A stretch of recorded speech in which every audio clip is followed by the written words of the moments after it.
నీ దగ్గర పెట్రోల్ అయిపోతే సారీ అక్క వచ్చేసావా?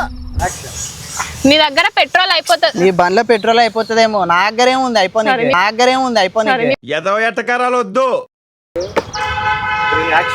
నీ దగ్గర ఏమున్నాయి? నా దగ్గర ఎలక్ట్రిక్ స్కూటీ ఉంది, చూసినావుగా. అదే నీ దగ్గర ఏమున్నాయి? ఒక్కసారి ఛార్జింగ్ పెడితే ఏదో సత్రకాయ మొహీడు యాదవ్ అని ఇంకా చెప్పు. ఏంది లాస్ట్? నీకు పెట్రోల్ అయిపోతుంది మన దాంట్లో 100 కిలోమీటర్లు తిరిగా అంత రోజంతా 100 కిలోమీటర్లు తిరిగాను. నాకు అవసరం లేదు ఛార్జింగ్ పెట్టాలి. చెప్పాను అదే ఏంటది? ఓకే ఓకే ఓకే ఓకే వెనకటికి నీలాంటి ఎంబీబీఎస్ చదువుకుని మెడికల్ షాప్ పెట్టుకున్నాడంట. నీ బండిలా పెట్రోల్ అయిపోతుందేమో, కానీ నా దగ్గర 100 కిలోమీటర్లు తిరగాను కాబట్టి 100 కిలోమీటర్లు. బాడీలో బ్రెయిన్ అనే పార్ట్ ఉంటదరా, కొంచెం వాడండి ఉంది కదా. నీ ఏంది నీ ఆవేశం తట్టుకోలేకపోతున్నానక్క.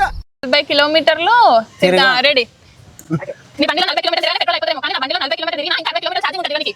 చెప్పు నీ ఓపెనా అది ఓపెనా? చెప్పు. అది నన్ను తీసుకుని కూడా ఊరికే నవ్వాలనిపించింది ఫ్రెండ్స్, అందుకే నవ్వుతానా.